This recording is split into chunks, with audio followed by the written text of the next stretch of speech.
Dan untuk membahas terkait dengan kasus yang bergulir dan status hukum yang saat ini sedang dijalani, kita akan bahasnya bersama dengan pakar hukum pidana. Ada Prof. Hipnu Nugroho. Selamat pagi, Prof. Hipnu. Selamat pagi, Mas.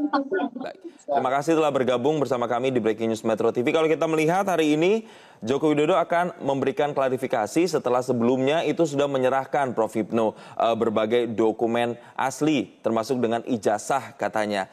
Tapi sebelumnya juga Joko Widodo itu melapor ke Polda Metro Jaya, tapi hari ini ke Barreskrim Polri. Jadi mana yang akan didahulukan atau yang diprioritaskan laporannya kalau begitu? Ya, kan ada dua laporan yang terkait. Pertama yang di Barreskrim tentang tudingan ijazah. Yang kedua adalah di Polda terkait dengan penghinaan, fitnah.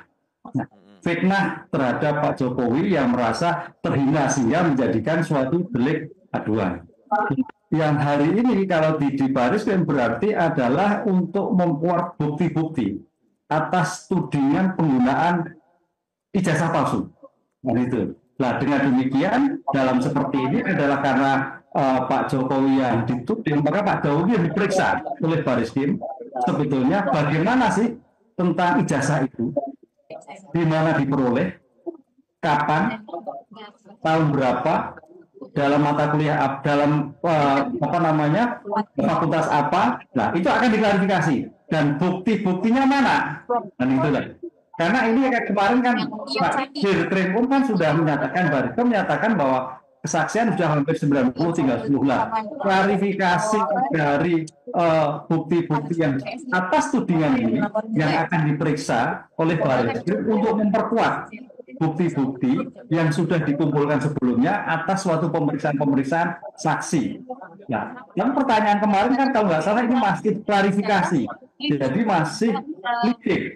Jadi dalam suatu hukum itu ada pemeriksaan pendahuluan itu ada penyelidikan dan ada penyidikan. Kalau penyidikan itu bagian dari klarifikasi untuk mengungkap suatu perkara, kalau penyidikan bagian suatu tindakan untuk melakukan bukti guna menentukan tersangka. Nah, ini saya belum tahu batasannya, apakah yang masih terkait dengan terlapor kemarin sebagai klarifikasi atau yang bagaimana. Begitu, Mas.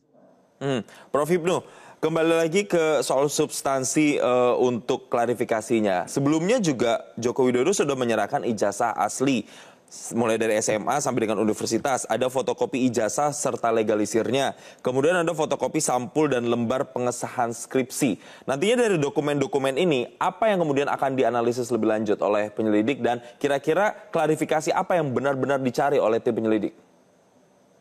Ya, karena ini kaitannya dugaan kepalsuan, maka yang bersangkutan betul sekarang Pak Jokowi hadir untuk memberikan suatu penjelasan, yang kemudian dari penjelasan itu bagian sebagai bentuk keterangan saksi.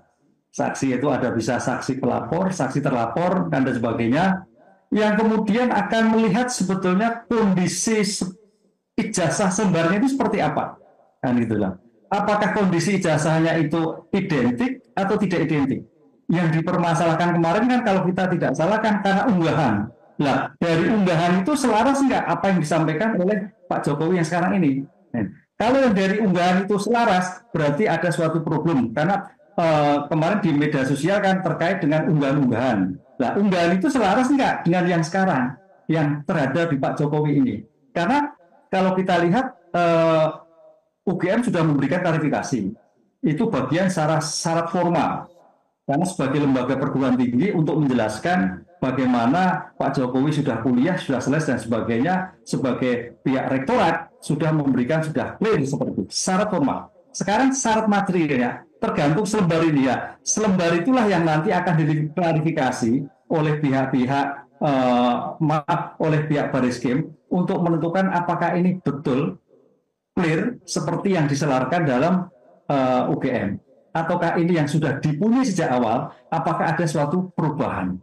Perubahan itu memang kan informasinya dulu pernah kalau nggak salah ada pernah hilang dan sebagainya. Nah, apakah seperti itu? Karena kalau bicara ijazah itu cuma satu yang dikeluarkan pada pihak yang bersangkutan. Lembaga itu hanya mempunyai dokumen nomor ijazahnya aja. Ya, jadi kalau sampai suatu kehilangan itu ada catatan kehilangan yang kemudian ada duplikat untuk ijazah pengganti. Nah, Ini tidak tahu Baris Krim mau arahnya kemana, apakah untuk memperkuat bukti-bukti yang kemarin sudah diperiksa oleh Baris Krim, oleh klarifikasi kemarin, ataukah ini tersendiri kaitannya dengan bukti yang akan dijadikan sebagai bahan yang sebagai bentuk bahwa ini adalah identik atau tidak identik. Bicara lebih spesifik lagi, ada yang kemudian beredar di masyarakat itu kan dugaan font di ijazahnya itu Times New Roman, yang dianggap kalau Times New Roman itu seharusnya belum ada pada saat di tahun Presiden ke-7 Republik Indonesia Joko Widodo itu berkuliah atau mengambil pendidikan S1 di sana. Nah, untuk menganalisa sampai sedetil itu kira-kira butuh berapa lama dan butuh bukti-bukti apa lagi kira-kira, Prof. Hipnu? Ya, itulah yang sekarang masuk lab 4, laboratorium forensiknya. Lab 4 itu untuk memperkuat ya. Lab 4 dihadirkan dalam rangka ada keraguan. Misalkan ya.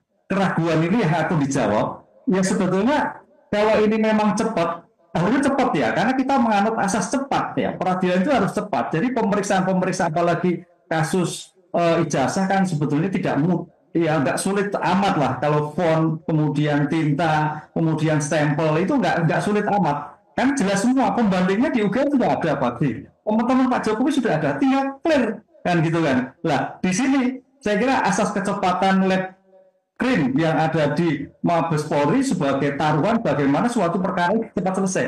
Karena kita sudah menginginkan ya, perkara cepat selesai. Oh hasilnya identik dan kemudian nanti ada pembanding lagi identik, ya sudah clear, berarti tudingan terhadap penggunaan ijazah palsu tidak terbukti. Misalkan seperti itu. Atau sebaliknya, lah itu yang menjadikan suatu perdebatan sekarang ini. Jadi istilah font, istilah tanda tangan itu sebagai bentuk level untuk menguji yang biasanya kasus-kasus kepalsuan surat. Nah, misalkan sertifikat palsu ada.